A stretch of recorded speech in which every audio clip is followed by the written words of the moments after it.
Hi guys, Olive here. Here today to answer some of the questions that you had for me. Just very recently, I made a video. It was a life update kind of video, giving you some updates about what's been going on in my life. And also in that video, I acknowledged that this channel, my booktube channel, Book Olive, recently surpassed 25,000 subscribers, which is still unreal to me. But as a thank you, I decided that I would do a Q&A and answer some questions that you had for me. So in that previous video, I gave you the link to a survey to fill out to give me your feedback about my channel and booktube in general, things to help me as I start to think about my content for next year. But at the bottom of that survey, there was a question where you could submit a question for this Q&A. So that's where the vast majority of the questions for this Q&A came from. Just a few quick notes before we get started. I do want to get started as quickly as possible, but I did want to let you know how all of this is going to work and just be transparent about what happened behind the scenes in order for me to prepare for this video to answer all these questions. Basically, all of these questions, the majority of them, the vast majority of them, came from the survey that I sent out. Well, all the responses were anonymous, so there won't be names attached to any of these questions. So if you don't hear me saying someone's name about who asked me what, that's why. I did get an overwhelming number of questions, way more than I thought I was going to get. And a lot of them were similar. So I have combined questions that are very similar. So if your question was similar to someone else's and you see it worded a little bit differently, that's why. Just for simplicity's sake, I have combined things. In order to prepare for this video, I took all of the responses I got from the survey, as well as a few questions that I got from some other places, put them all in one place. Some of the things that I got on the survey, some people use that box just as a way to send a cute little message to me, which I very much appreciate. I've put all your messages into a separate place, and I'm going to keep those because they meant a lot to me. And some of the responses were much more like video ideas. They would be way too big of a question just to answer in a Q&A video. So I have added many of those to my very long ongoing list of video ideas. So if you see a video like your question in the future, I thank you very much for that suggestion. After that process, I was left with all of the questions. And what you're going to see in this video is me answering the ones that I felt comfortable with answering on such a public platform. This is the 21st century. Privacy has to be a concern, especially when you're even a very, very minor public figure. I have heard some horror stories, so there are some that did ask some identifying information, like I spoke about when I announced this Q&A, and unfortunately, I'm just not going to be able to answer those. I appreciate your interest. If it was just me and you talking, I would be happy to answer your questions, but I just don't feel comfortable putting certain things out there on the internet. So I took all the ones I feel comfortable with answering, and there were a few, not very many, but a few, that I didn't feel like I had any kind of answer for, or I didn't fully understand what was being asked. So I've made the choice not to include those. I apologize if that's disappointing, but all the remaining questions I did organize kind of by subject matter, and I put everything in an order where I felt things would flow the best throughout this video, just to make it more enjoyable to watch. So let's get started answering the questions. I have my laptop here, so I'm going to be looking down to answer the questions. The first one is probably one of the sweetest questions I got. It made me smile so much. It's just a very simple one. How are you doing? I think this may have been meant as a greeting because there were questions after this that this person submitted, but I just thought it was really nice, so I thought I would answer it. I am doing well. I'm a little bit nervous because I'm not used to talking about myself. It's not really something I enjoy doing. I know that is probably unusual. I think people normally do really like to talk about themselves. I much prefer to talk about books. I'm a chronic undersharer. I'm that way in my personal life too. Like, you have to really ask me very specific questions to get me to talk about myself, but these are very specific questions within this Q&A, so I guess I'm just going to have to get used to it. Okay, this first block of questions are all about me as a reader, questions about reading, and this first subsection I've called my evolution as a reader. So this first question, I got a lot of questions that kind of all were asking the same thing, so I'll just say all of them and give my answers. When did you get into reading? Was it something you always liked since school, or did your love for books develop over the years? Have you always been a voracious reader? Who or what influenced your interest in reading? I have pretty much always been a reader. I really liked reading as a kid. It wasn't my sole interest, but I really enjoyed it. I more liked learning than anything else. I'm the child of a single mother who was a special education teacher for the vast majority of my life. She only just very recently stopped doing that. So books and learning, education, those were all things that were a big part of my life from very early on, and I wouldn't have had it any other way. I was a very curious child. I wanted to learn about anything and everything. I really liked school. I was the kind of kid who complained after the end of her first week of first grade because I wasn't given homework, and I really wanted homework. I was looking forward to receiving homework. So the teacher actually had to find homework for me. That's the kind of kid I was. This next question is more like a bundle of questions because I felt like they all had a lot to do with one another. What was your first favorite book or series? What were some of your favorite books as a child? Did you like nonfiction when you were a kid? And what's your favorite childhood reading memory? When it comes to did I like nonfiction as a kid, I'm sure I did. I love to learn, but I don't remember any specific nonfiction book that I read. I'm sure I read a ton of them, but I don't remember which ones I would have read. But my favorite books as a kid, I know I really liked Blueberries for Sal because my family and I would pick huckleberries behind my grandparents' house. That's something I really, really remember from being a kid. So something about the image of that little child following after its mother and they're picking blueberries. I think they run into a bear and there were bears behind my grandparents' house. So I never encountered one, but it felt very applicable to my life. I have very fond memories of that book. But the series that had the greatest impact on me is also my favorite childhood reading memory because I loved the Boxcar Children series growing up. I know my generation is very fond of Harry Potter. We didn't have the money to get the new books as they were coming out, and I could never get them from the library. So that's something that I missed out on as a kid, which in retrospect is fine. I had plenty of other things to keep my attention and to keep me entertained. But the Boxcar Children series meant a lot to me. I really loved those books. And my favorite memory attached to them is the fact that my mother enlisted the help of another family in our area to watch me in the mornings before school. She was a teacher. She started really early, long before I needed to be in school. So there was another family in the area who agreed to watch me and get me to school along with their daughter, who was in the same grade as me. And they had big boxes of the Boxcar Children books. It was a 2-parent household. They had a little bit more money than we did, so they would let me borrow those books. And it was like a motivating factor for me to get out of bed in the morning. I could borrow one of the books as long as we were like on schedule, on time. So there were some mornings where I was so excited to get that next book that I would be ahead of schedule, like 6 a.m. and we're showing up on their doorstep. I remember their older daughter one time was in a robe, like had just woken up. And she's like, "Why are you here already?" I was like, "Because I want the next book. That's why." The next question is, were you ever not a reader / had a major reading slump, and how did you get out of it? There was a period in my life where I wasn't reading for pleasure. I wouldn't call it a reading slump, but reading wasn't a priority for me in high school and college. In high school, I was busy with school, and then I worked. I was working before I even had a driver's license. Grew up in a single parent household. So if I wanted certain things, if I wanted to have spending money, then I had to be working. So that's how that worked. And I was doing activities for school. I was in theater when I was in high school. I had a lot of friends who I liked to do things with. And also I met my husband when I was 17. So obviously that was a priority for me as well. And then when I got into college, I was so busy with school. I was reading a ton. I was in my college honors program. I was also working. I took basically as many credits as they would let me.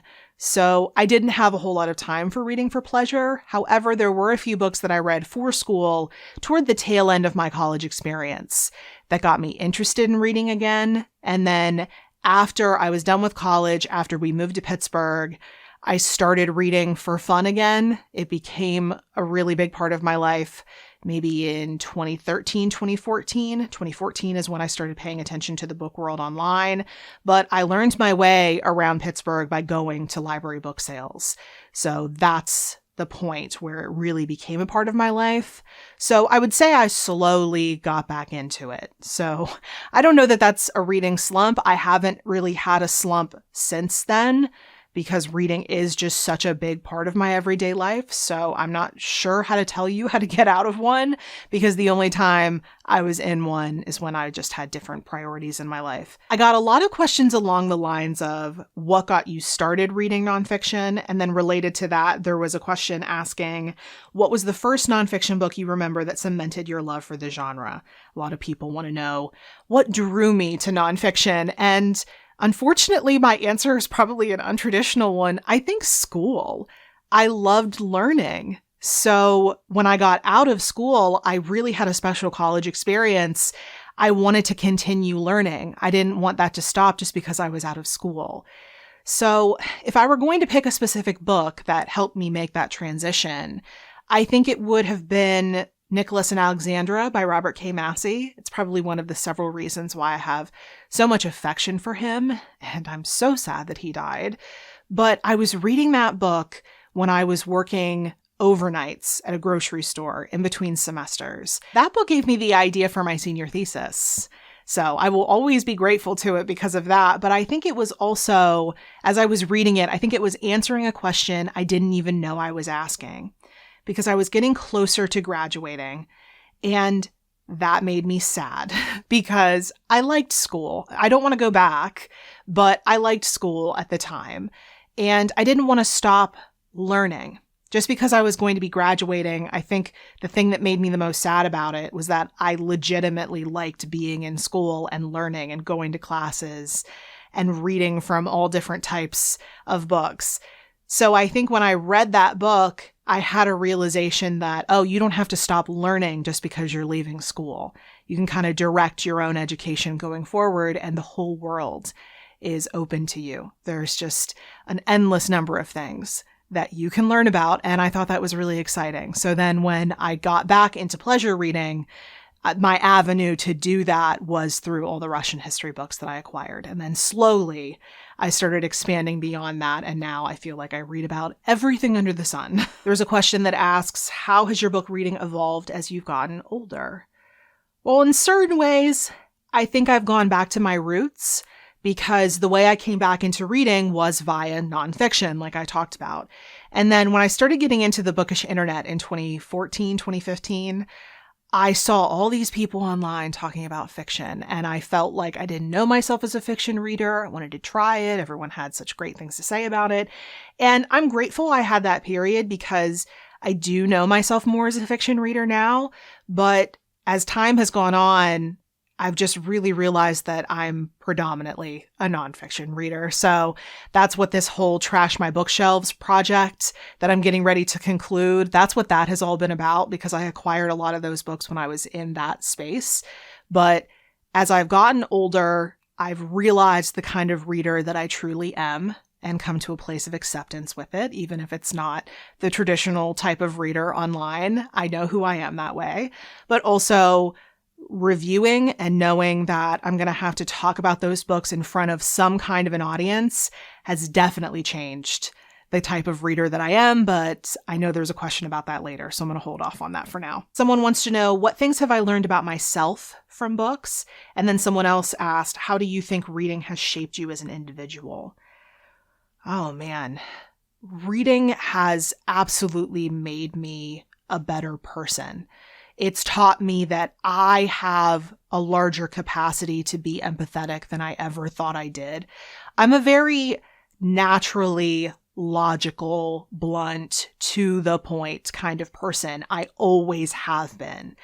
But it has been hard for me sometimes as that kind of person naturally to understand where specifically very emotional people are coming from. And most people are very emotional. It is not a normal thing to be this logical, and it's not fun all the time.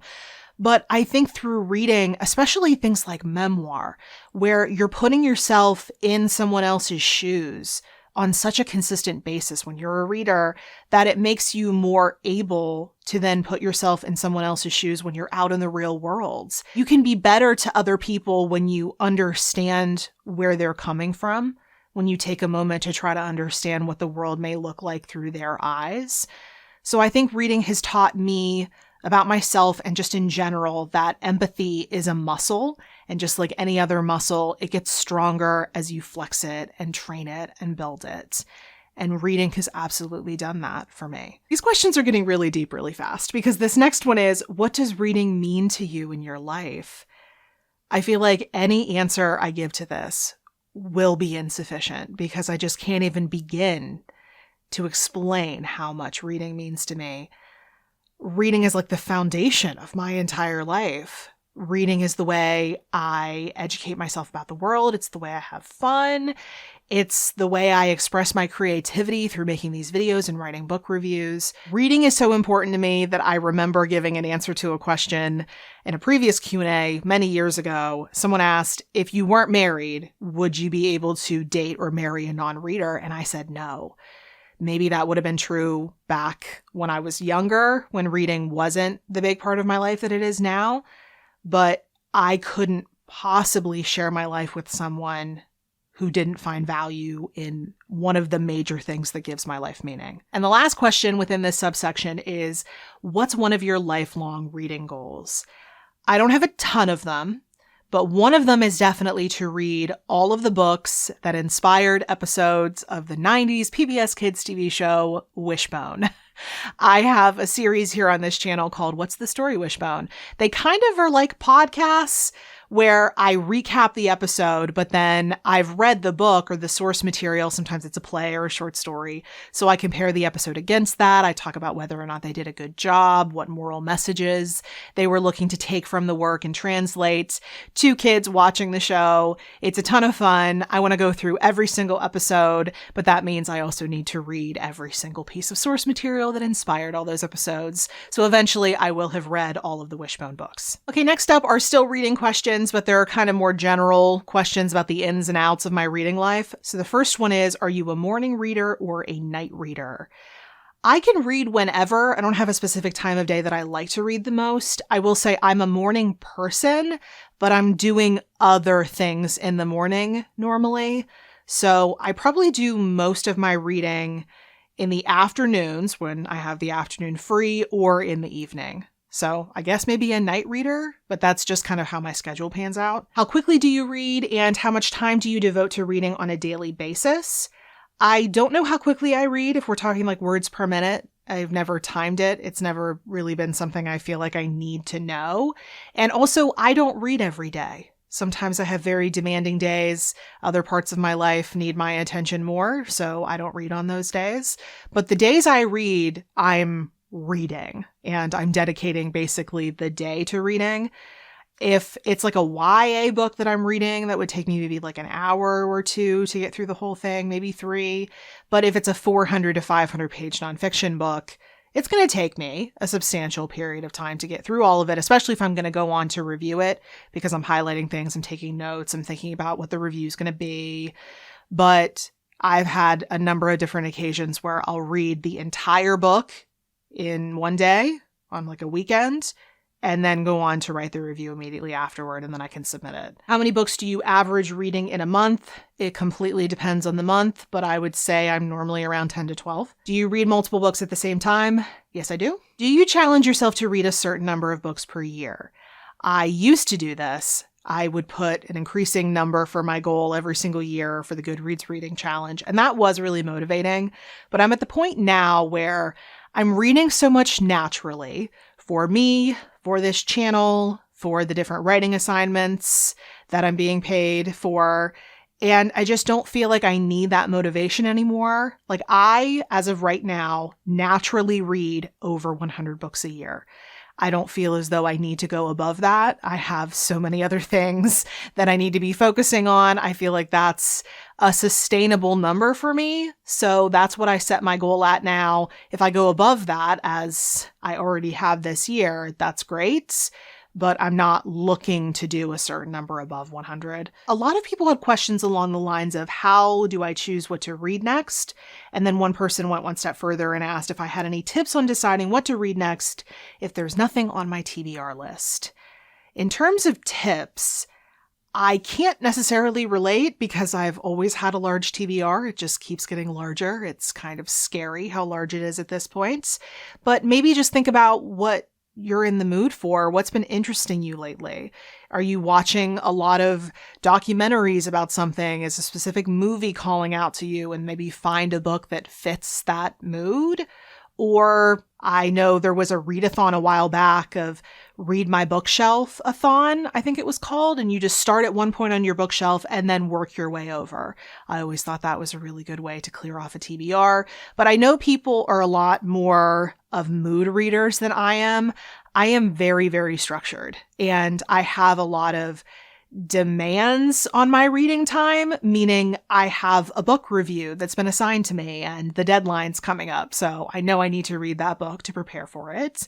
Or I've known for months in advance that I want to do a specific video, and so I need to go ahead and read the books for that video. So a lot of my reading is planned out ahead of time, and a lot of that is dictated by the season, what books I know I typically like to read in that season, what books I've been sent for review that I know I need to prioritize. It's less like looking at my shelves and figuring out what's calling to me, and much more about what I know I need to read because there's something else to be done with that book normally.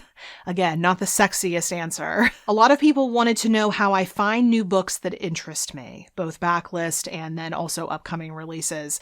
Backlist, a lot of the ones that I found are just based on hearing about other books within other books from other booktubers. I've amassed a very large list over the years. So if you want to use my Goodreads as a resource, the link for you is in the description box below. You can go check out my Goodreads. Upcoming releases are things like publishers' catalogs. I talk to a lot of publicists. I talk to my editors who know about upcoming releases because I'm also a book reviewer. But NetGalley, Edelweiss, things like that. Sometimes different websites will have like a top 10 list of upcoming releases for the next season you can take a look at. They'll often hear about books ahead of time.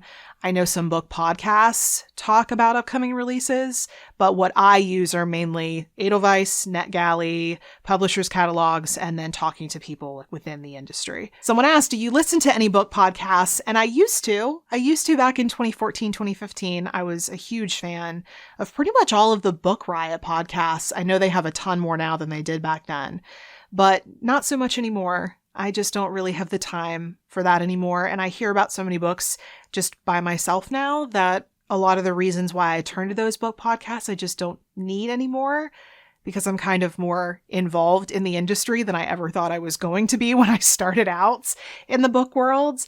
But if I were to do anything with a podcast these days, I would probably create my own. I know that's kind of annoying. I feel like everyone has a podcast. I feel like the market is very oversaturated, but I have had a number of people ask me if I would like to do one. And to be honest with you, I think I would. I just worry if anyone beyond my audience would be interested in such a thing, if there's a demand for such a thing, and if I would have time for such a thing. So that's what's getting in my way right now. Someone asked, have you ever looked at Library-thing as opposed to Goodreads? And I actually have. Long before I had my channel, I had a Library-thing because I didn't love Goodreads and I was looking for an alternative.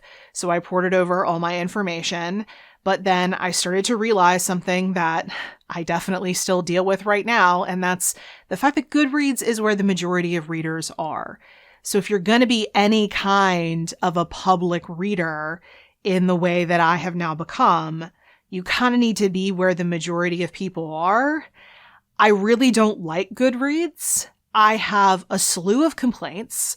I've made a pet peeves video. I have even more pet peeves since making that video. I really don't like the way they do things. They've done things behind the scenes to really agitate me, and maybe someday I will talk about that. But at the end of the day, I have a Nonfiction November page on Goodreads that I've been running since the event got started. I want to host read along sometimes, and I have to go where the majority of people are. So if I were just a private reader and wasn't looking to put my work out there, my reviews and getting the word out about my videos, if I didn't have those things to be concerned about, then I probably would move to something like LibraryThing or Storygraph, but I'm kind of stuck with Goodreads. Not super happy about it, but that's where I'm at. The next question is a bundle, once again. How important are the right scents and music to your reading experience? Could you read on a plane or subway, or do you need to create a mood? What atmosphere/setting do you create to write and read? Do you listen to any music when you read? I like to do those things. I'll sometimes put on music or ambient noise, preferably ambient noise that has something to do with the book I'm reading. I like to light a candle. I like to have some tea. I like when my cat's near me. I like all of those things, and I will do it if I'm able to, but I don't have to. I can read on public transportation, on planes. I have a number of times. I can read in public places. I don't have to have those things. It's just a perk. Someone else asked, do you have a routine to help you get cozy before starting a new book or start reading for the day? And I don't really have a routine, but if I'm sitting down to read, especially if I'm going to be reviewing, I just make sure I have everything I need around me. So I make sure I have some water should I get thirsty, so I don't have to get up and go get that. I keep my phone fairly nearby, but just far enough out of reach where I'm not going to be checking it as I'm reading so I can focus. If I want a cup of tea, I'll make sure that's made ahead of time. I'll just do some things so I can have a dedicated chunk of time just for reading. Someone asked, do you read a lot of older classics, meaning fiction, and nonfiction, or mostly more recent published reads? I do like to read the classics. I normally make a list for myself every single year of classics that I would like to read. It's part of my own education process. I did not study literature in school, so I like to make sure that I'm reading some classics that I think I probably would have read had I studied literature. And I will occasionally read an older nonfiction book, but the vast majority of what I read are more recent books, just personal preference, and also because I'm a book reviewer and we're always looking at books that are just coming out. This next question is a really interesting one. How do you feel about judging older books by modern standards? And I think it can be really tricky. I think it's something that we all have to navigate, and I'm not sure there's one best way of doing it. But I certainly feel that we all can't divorce ourselves from modern sensibilities. We know what we know, and we know that a lot of things that happened in the past are just frankly not okay. But I also don't agree that we shouldn't confront those things. I think we need to read those books in as much as they're not harmful to anyone who's reading them. But I think we need to learn from them. But we can only do that if we read them, we show them, and then we call them out for what they were and how much we now know about whatever topic it is and why it wasn't okay the way they handled it back then. Like, for example, there was a recent biography of Sylvia Plath called Red Comet by Heather Clark. I reviewed it here on this channel, and it's very thorough. And in one of Sylvia Plath's journal entries, Heather Clark presents it, and it was racist, what she said. And Heather Clark didn't excuse it, but she also didn't exclude it from her book. She showed it. I forget exactly what Sylvia Plath said, but then Heather Clark followed it up with, "Such was the casual racism of the day." And I thought that was a really great way to handle that because she's not hiding it, but she's also not excusing it. I also personally feel like we need to approach this topic with a hearty dose of humility because I can't even imagine what future generations are going to think about us. What progress is going to be made that's going to make us seem incredibly backward and we don't even know.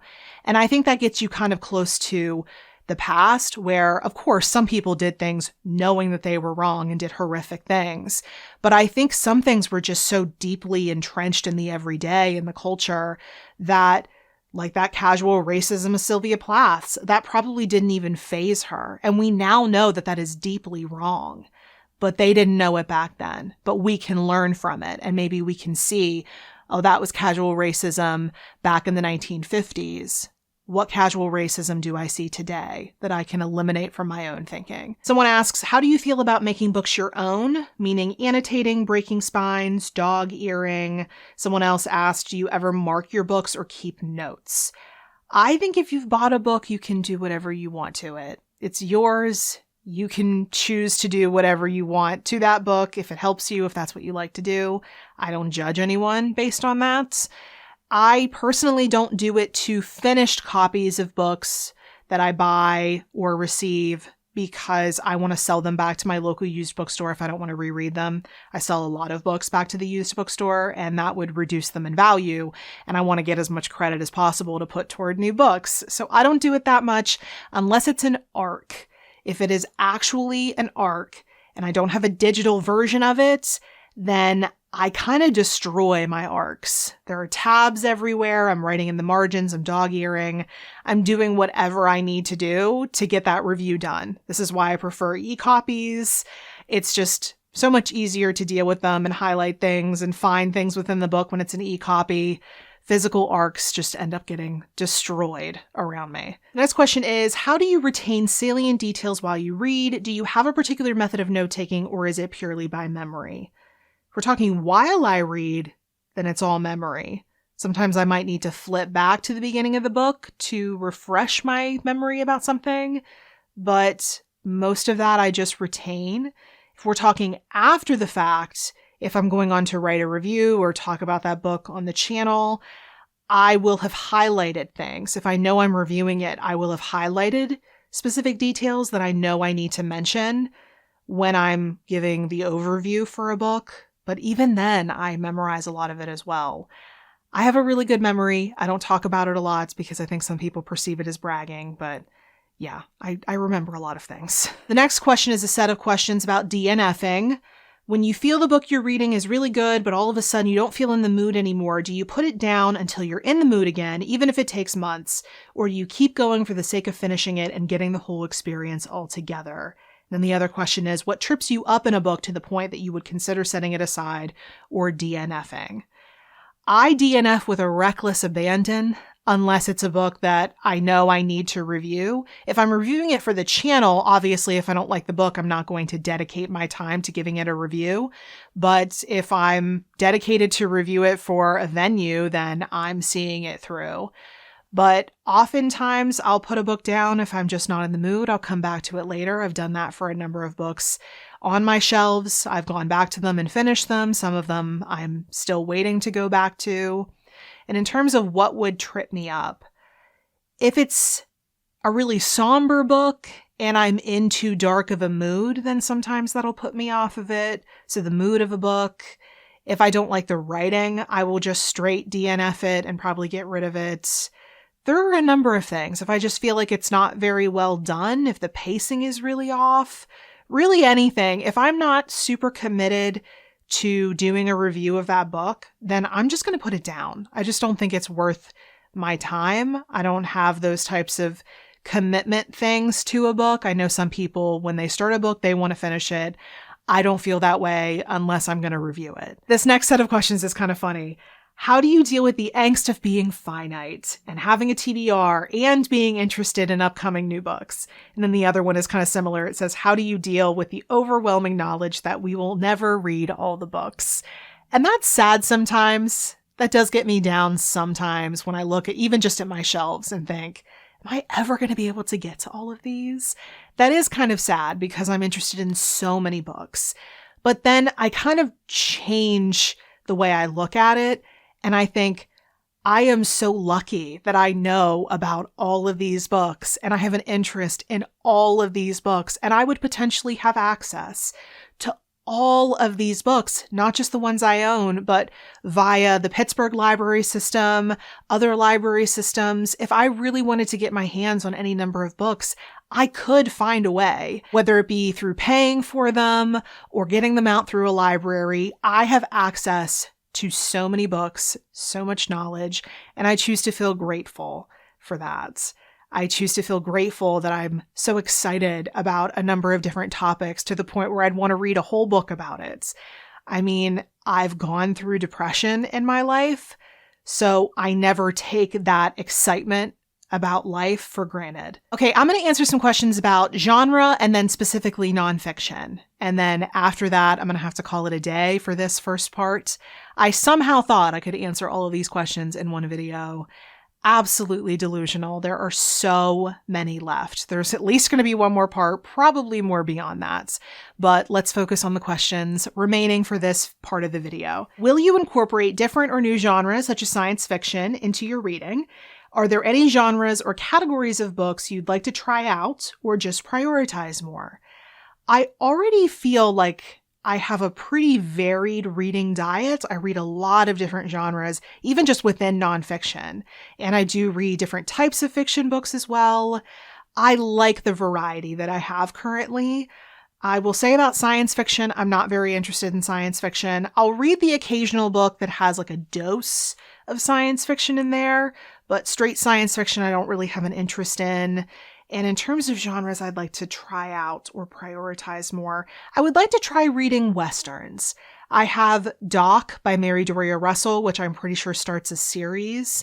And I would also really like to read Lonesome Dove. I would like to try out Westerns because before I thought it was something that didn't interest me, but I'm thinking I might like some select titles within there.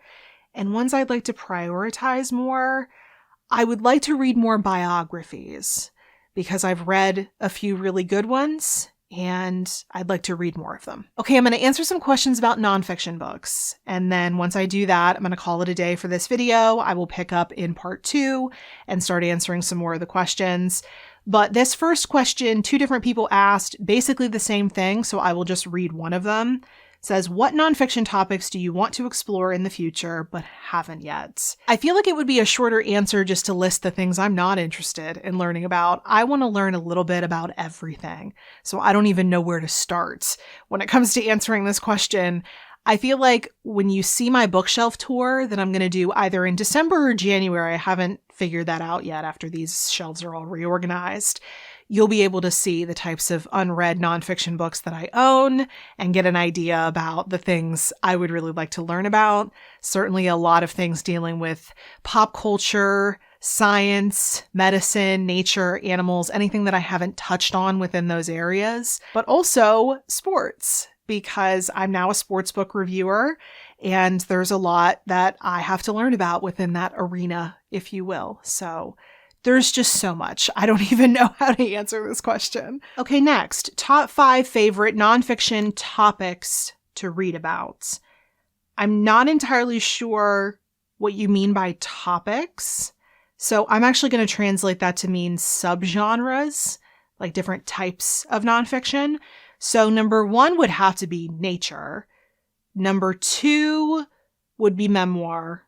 Then probably science, books about books, and then history. The next question is, how do you feel about autobiographies? And I think this question is getting at, do I have any strong feelings about them as a subgenre? Do I feel like they're legitimate? Do I like them? That kind of thing.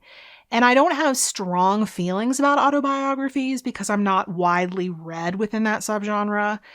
I think they obviously can be biased. I mean, it's, as opposed to a memoir, an autobiography is a person's look at the entirety of their life, or at least a big chunk of it, whereas a memoir is just telling the story about a very small or significant portion of a person's life. Obviously, there can be some bias there, but I just recently read and reviewed Billie Jean King, the tennis star, Billie Jean King's new autobiography, and I thought it was absolutely fantastic. So of course, I'm skewed in that direction right now because I just recently read and loved that one, but I can't give you any grander feelings than that because I just haven't read enough autobiographies yet. Next, which nonfiction book would you choose to read again for the first time if you could? Definitely Why Fish Don't Exist by Lulu Miller. That book is now in competition with H is for Hawk for my favorite nonfiction book of all time. I love that book so much. I would want to experience it for the first time all over again, not just because I loved the whole thing, but also because I want to experience the shock of that final chapter all over again. Now that I know it's coming, if I reread it, it's just not going to be the same. And I swear to you, my jaw hit the floor. Someone asked, do you read any historical/military history books? I do read history books. I'm not a big fan of military history. Someone wants to know if I've ever read a self-help book that has actually helped me, and if so, what book was it? I don't know if this technically counts as a self-help book, my answer to this question, but I don't read a ton of self-help, and the ones I haven't found super helpful. So my answer is going to be an essay collection called Mistakes I Made at Work. And it's just a collection of essays written by many different women from all different fields, talking about mistakes they made, big and small, at work, and what they learned from them and what they would like you to know about them. And I thought it was really valuable reading about all their different perspectives, learning from their mistakes, trying to identify my own mistakes. And yeah, I would definitely recommend it. Someone wants to know, do I like Erik Larson's books? I've only ever read The Devil in the White City, and it was a 3-star book for me. I thought it was fine. Okay, this last set of questions I paired up because the questions are definitely related and their answers are as well. So the first question is, what is your favorite nonfiction book that has been adapted into a movie or documentary? And the second question is, which of your recent nonfiction reads would you like to see on screen as a movie or a documentary? The answer to the first question would probably be The Big Short. I really loved the book, and I thought the movie was highly entertaining. And then the answer to the second question would be the book The Anti-Social Network by Ben Mesrich, which is all about the very recent GameStop short squeeze. I definitely see that book as kind of the modern Big Short. I thought the book was a little bit overdone in terms of the writing. I think he was trying to stretch it out because there's only so much you can say about it. It just happened back in January, and I think he was trying to rush this book to print. But I definitely think he wrote it thinking that it would someday become a movie. And if The Big Short could be so entertaining, I could see The Anti-Social Network being a very entertaining movie or documentary. So those are all the questions that I had time for in this first part of my Q&A. Thank you all so much for all of these great questions. I can't wait to answer all the remaining ones in future parts. I promise you they are equally as amazing. People asked such interesting questions for this. If you liked my t-shirt in this video, this is from Boardwalk, B-O-R-E-D, Boardwalk t-shirts. The link to this Assonance and Alliteration t-shirt will be in the description box below. And if you use my code, ABookOlive, you can get 10% off of your order of some very bookish t-shirts. If you have any comments or questions about anything you've seen in this video or about anything in general, please feel free to put those in the comment section below. And if you would like to keep up with what I'm reading and writing about right now, you can find me on a variety of different places around the internet, including Goodreads and Instagram. The links to all of my profiles are at the bottom of the description box below. Thank you so much for watching. Thank you for all of your questions. And thank you again for 25,000 subscribers. I hope you're having a wonderful day. I will see you in the next video. Bye.